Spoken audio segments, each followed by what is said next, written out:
One resident had a minor concern about an earlier wind farm. The windmills up here, and there's 12 of them right here, only within maybe a half mile from my house, I'd say is the best way to go. That's about the only thing that I could see that's against these windmills that are here, that I've seen since they've been up, is the amount of water and runoff going down these roads. As of 2 years ago, the game has completely changed. We have massive new requirements, in fact, so that there is an inability to have any additional water run off a property post-construction as compared to prior to the construction, before anything was built there. So essentially, that developer of any major project, including wind farms, would be obliged to ensure against any erosion from the property, not only while they're there with their backhoes and developing the property, but even after they're long gone, that the property would contain and what we call infiltrate any stormwater. It would not be allowed to be run off. The road that the wind farm put in is probably better than the majority of my dirt roads in my township. It has been a big, big effect on our township. We run a township on $220,000 a year, so when we can get $18,000 from a wind farm, that's a big plus. The wind farm to me says that we can do something about climate issues. This is not business as normal. I think we need to do things differently, and that wind farm is, to me, a symbol of that ability to change and control our situation. Now that we know that there's an answer for how to provide the power we need indoors while still preserving Pennsylvania's great outdoors, how do we as individuals help make the changes we need for a safer planet for the future? Pennsylvania has a huge potential to develop and use our renewable energy resources.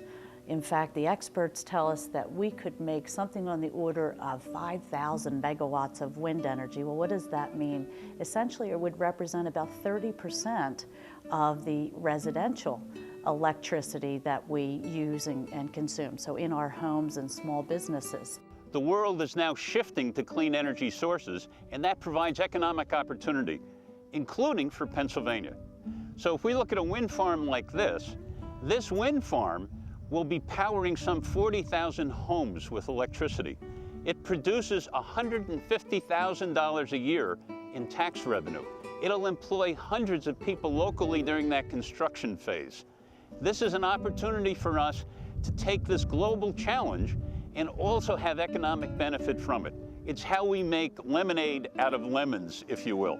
Our utilities over the next 12 years have to use an ever-increasing amount of renewable energy like biomass or wind or solar, so that by 2020, about 18% of all of the electricity in Pennsylvania will come from those cleaner sources. But it's not just the big projects that the governor's been interested in. He's also pushed forward one of the most progressive, what are called net metering policies in the United States. And what that means is if you have a small windmill or you put solar panels on your home, you literally can use your house like a power plant, sell electricity back to the grid. Renewable energy is wonderful because it's great for the environment. All of the energy that's going to be produced here, and it's enough energy to power 6,500 homes just in this little ridge. All of the energy that's produced here produces zero pollution into the atmosphere. And when you compare that to our traditional ways of producing energy, ways that give off pollution, that creates asthma in kids and kills fish and wildlife, this is just wonderful if it was just for the environment. But Pennsylvania in the last 2.5 years has added almost 5,000 jobs in the business of producing renewable and alternative forms of energy. The governor's energy independence strategy is now creating laws to regulate new wind farm development, but local officials planning earlier wind farms had to create their own ordinances. It was When we started to develop an ordinance to guide the wind towers, we had a very hard time. It was something very, very new. There was very few ordinances out there for us to go by. We searched around. We found 3 or 4 like partial ordinances that people had been working on. And we had ours just about established when the state came out with a model ordinance. Since we have established our ordinance, we have had other townships come in and asked to use if we would mind them using our ordinance for their model as they are preparing for wind towers. With wind farms, these are producing power, and there are safety issues associated with wind farms. There's also issues like noise associated with wind farms. Those are all addressed in things like local ordinances that simply establish how much setback there needs to be from facilities. I think it's very important with respect to wind farms that the local community is engaged. And here I've been impressed. Most of the wind companies that we've interacted with and talked with, they say it's a priority for them to start at the grassroots level, to reach out to those neighbors, to those property owners, to the local governments, to make sure that they're going to be a welcome neighbor. Not everyone welcomes a wind farm in their neighborhood or their community, but increasingly I see communities standing up and they're recognizing a couple of things. When they see a wind farm, they're seeing maybe this is the way we avoid a Katrina happening in our backyard.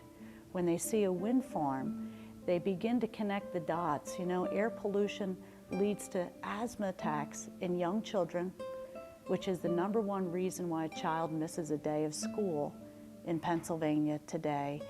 Maybe a cleaner energy resource is really worth thinking about. And when they see that renewable energy, wind farms and others, they're thinking maybe there's a young man or woman who we won't have to send off to war to fight for energy resources on the other side of the planet. And maybe I don't completely like the look of that wind farm, but when I add it up, this is an investment in Pennsylvania and it's an investment in America, and they feel good about it. Clearly, we need to drive to renewable energy. We need to wean ourselves from fossil fuels. We need to have a renewable energy future, and any objective analysis of that situation, in my judgment, would lead to that conclusion. We now know that the familiar mountains of our northeastern Pennsylvania homelands can be tapped in a much less invasive way than in the past, yet still provide the raw power that we need for the future. Wind power is truly a great new energy source.